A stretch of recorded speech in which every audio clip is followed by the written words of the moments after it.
আমি করেছিলাম, যে দেশ চালায় কে, সরকার প্রধান কে?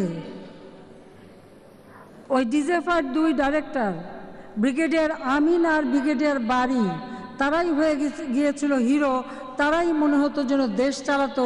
কিভাবে তাদের হাতে ছাত্র, শিক্ষক, ইউনিভার্সিটি, ঢাকা ইউনিভার্সিটি সহ অন্যান্য বিশ্ববিদ্যালয়ের শিক্ষকরা, ব্যবসায়ী, রাজনীতিবিদ সকলেই তখন নির্যাতিত হয়েছে। কে না নির্যাতিত হয়েছে? ব্যবসায়ীদের ধরে ধরে তাদের টাকা নেওয়া, অনেকে দেশ ছাড়া, অনেকে কারাগারে বন্দী। আর এর মদতটা দেওয়ার জন্য ওই ব্রিগেডিয়ার আমিনার বাড়ি যে কাগজ ধরিয়ে দিত, সেই কাগজই ওই সম্পাদক সাহেব লিখে দিতেন পত্রিকায়। এই কথা তিনি স্বীকার করে গেছেন। সত্য কখনো চাপা দেওয়া যেন একসময় বেরিয়ে আসে, আসল চেহারা বেরিয়ে গেছে। কিন্তু আমার মাঝে মাঝে প্রশ্ন মনে জাগে, উনি বললেন যে ডিজেফাই যে কাগজ দিত সেই কাগজই ছাপাতো। তো সেই পত্রিকার উপরে তো লেখা থাকে নির্ভীক সাংবাদিকতা। তাহলে নির্ভীক সাংবাদিকতা কাকে বলে? এতই নির্ভীক যে ডিজেফাই ওই আমিন বাড়ির ধরা কাগজ লিখে দিতে ছাপাচ্ছেন, একবার তাকাচ্ছেন না, তার অর্থ কী দাঁড়ায়? আমার প্রশ্ন এখানে, প্রশ্নটা হচ্ছে এই ডিজেফাইয়ের সাথে বা ব্রিগেডিয়ার আমিন আর ব্রিগেডিয়ার বাড়ির সাথে ওনার কি সখ্যতা ছিল?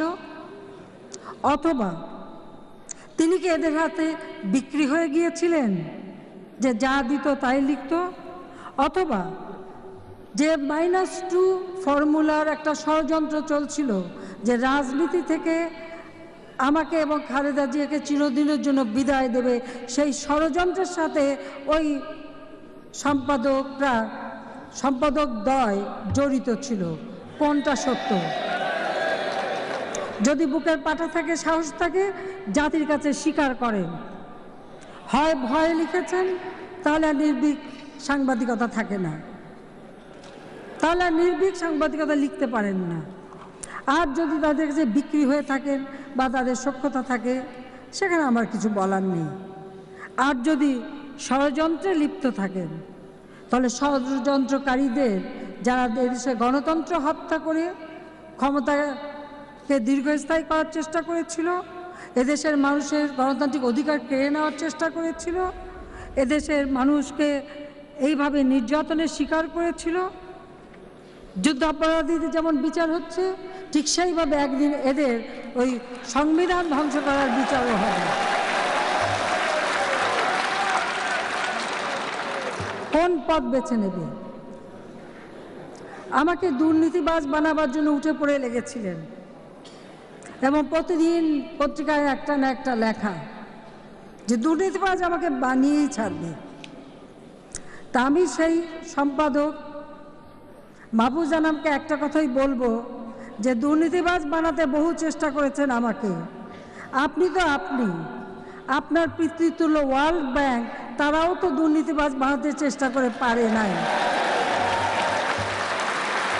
পদ্মা সেতু নিয়ে যখন কথা উঠেছিল, তখনও তো কত বড় বড় কথা, ভাবখানা এমন, এতদিন পারি নাই, এইবার ধরে ফেলেছি। তার বিরুদ্ধে বিভিন্ন জায়গায় মামলা হয়েছে বলে নাকি খুব হাউতাস, দুঃখ। তো আমার প্রশ্ন, যে আমাদের বিরুদ্ধে শুধু লেখা না, আমি প্রতিবাদ করেছি যে ওই ডিজেফাই দেশ চালাবে না, দেশ চালাবে সরকার প্রধান। আমি একথাও বলেছিলাম, যেখানে কি গায়ের বাছুর না বাছুরের গাই, মনে হচ্ছে যেন বাছুরের গাই হয়ে গেছে সব।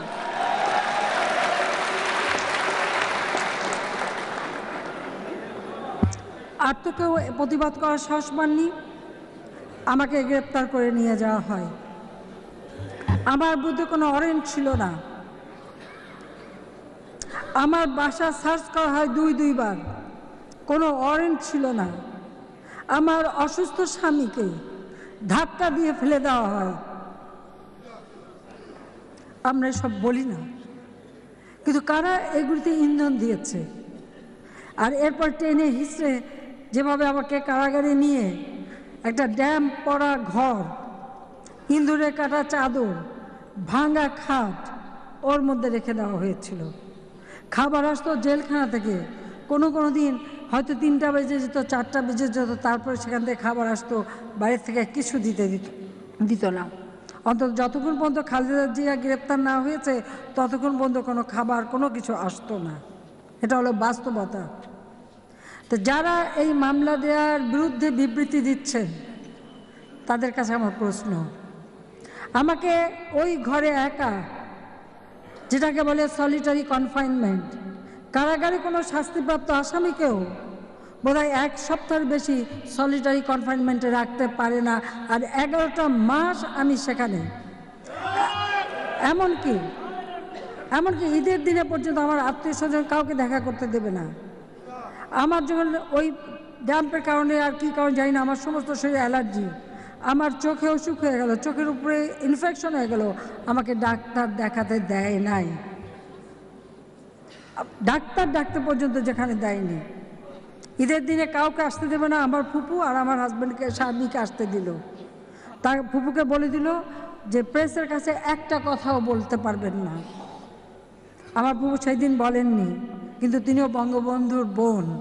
তিনি বাড়িতে প্রেস ডেকে যখন আমার অসুস্থতার কথা জানালো তখনই তারা আমাকে হাসপাতালে নিয়ে গেল। কিন্তু হাসপাতালে যখন ডাক্তাররা বললো আমার রক্ত পরীক্ষা করতে হবে, রক্ত নিতে চাইলো, তখনই আমাকে ধরে আবার জেলখানায় ঢুকিয়ে দিল।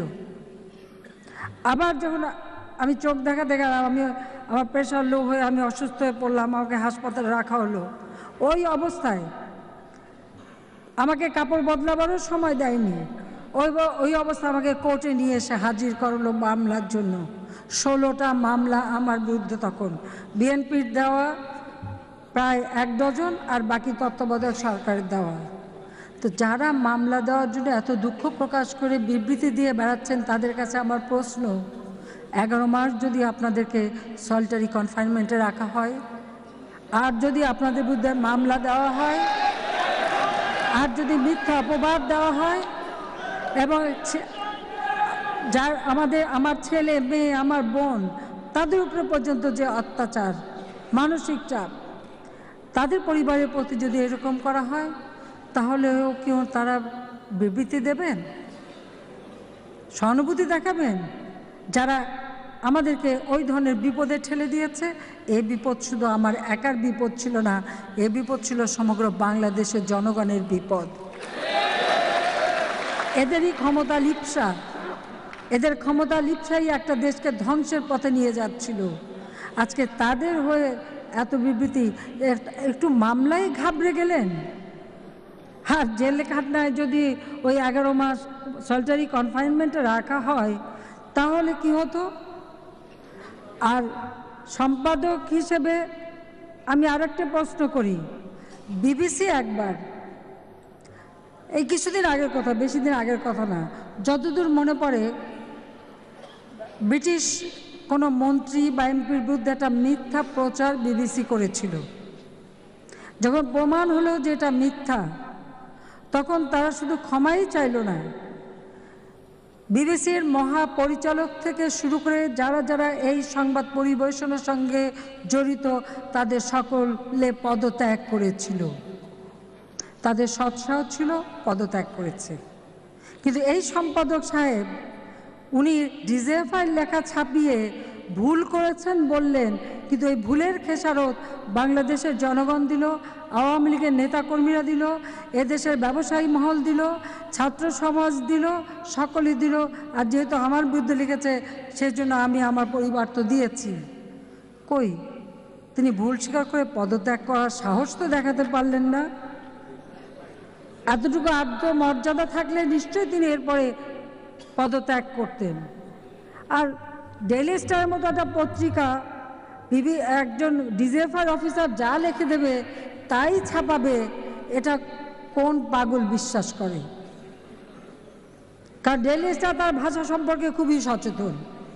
তো ডিজিএফআই লোকরা তাহলে আরও বেশি জ্ঞানী, কারণ আরও উচ্চ মানের ইংরেজি তারা লিখে দিয়েছিল, তাই উনি যা পেয়েছেন তাই উনি একেবারে সুবোধ বালকের মতো ছাপিয়ে দিয়েছেন।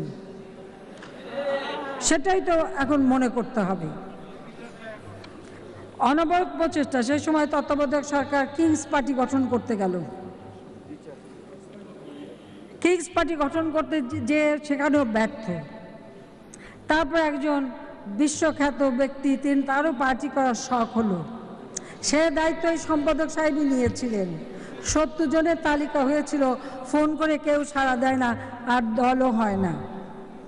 তবে ওনার মোবাইল ফোনের ব্যবসাটা হয়েছিল, যদিও ব্যবসাটা আমি ক্ষমতায় থাকতে দিয়েছিলাম মোবাইল ফোন, কাজে সেটা ব্যবসা হয়েছিল, কিন্তু তার সেই দলও হয়নি।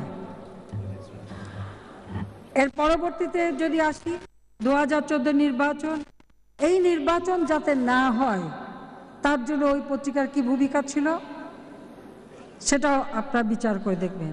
তারপর যখন নির্বাচন আমরা করে ফেললাম, আমি জানি তাদের মধ্যে হতাশাই ছিল, একটা পতাকা পাবে, তা আর হলো না।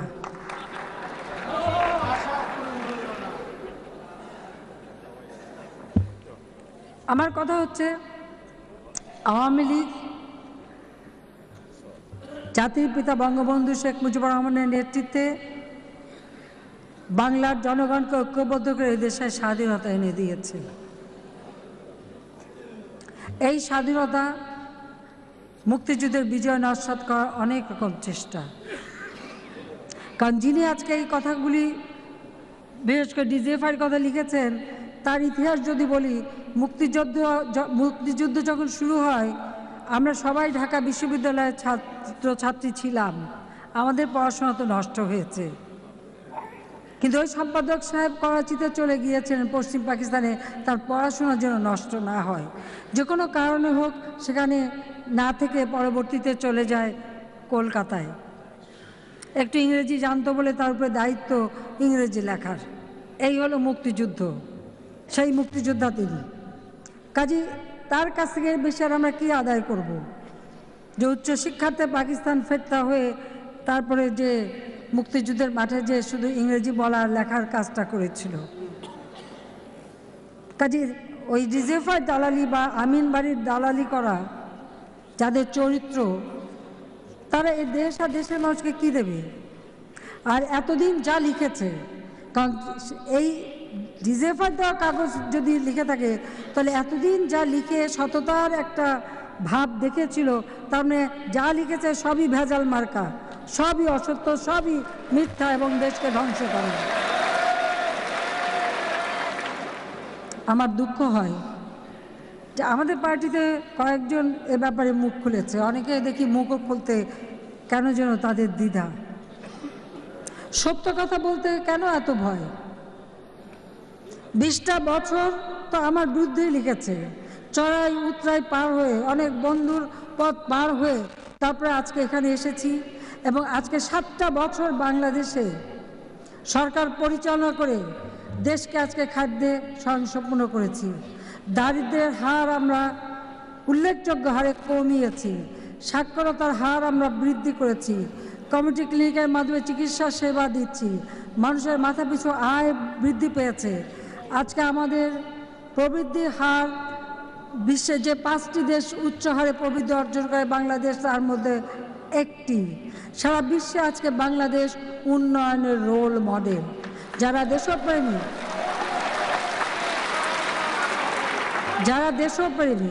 যারা দেশকে ভালোবাসে, নিশ্চয়ই তাদের মধ্যে এই চেতনা থাকবে যে হ্যাঁ, এই দলটি এ দেশকে উন্নয়নের পথে এগিয়ে নিয়ে গেছে।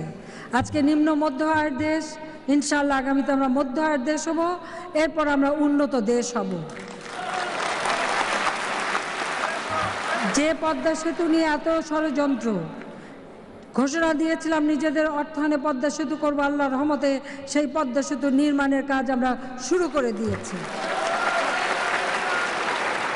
দেশের মানুষের কল্যাণে যারা কাজ করে, দেশকে যারা উন্নতি পথে নিয়ে যায়, দেশকে যারা উন্নতি করে এবং বিশ্বে যে বাংলাদেশের মর্যাদা আজকে উচ্চ স্থানে, যে বাংলাদেশ আজকে বিশ্বে উন্নয়নের রোল মডেল, এবং সেটা করতে পেরেছে কে? আমরা, আওয়ামী লীগ সরকার। তাদেরকে সাহায্য না করে, তাদের পক্ষে না লিখে নানা রকম ঘোট পাকানোর চেষ্টা, আল্লাহ রহমতে সে চেষ্টা সফল হবে না। আর সত্য বেরোবে, ধামাচাপা দিয়ে রাখা যাবে না। বাংলাদেশ এগিয়ে যাচ্ছে, এগিয়ে যাবে, বাংলাদেশ এগিয়ে যাবে। আর এই সমস্ত দালালগুলি বাংলাদেশের জনগণের হাতে তার বিচারের ভার আমি দিয়ে গেলাম। আমি মহান ভাষা শহীদদের প্রতি শ্রদ্ধা জানিয়ে, আসুন, শহীদের রক্ত বৃথা যায় না। জাতির পিতার কাছে সব সময় তিনি একটি কবিতা উচ্চারণ করতেন। আমি সেই কথা বলেই আমার বক্তব্য শেষ করব। কবিগুরুর ভাষায়, উদয়ের পথে শুনিকার বাণী, ভয় নাই ওরে ভয় নাই, নিঃশেষে প্রাণ যে করিবে দান, ক্ষয় নাই তার ক্ষয় নাই। জয় বাংলা, জয় বঙ্গবন্ধু, বাংলাদেশ চিরজীবী হোক।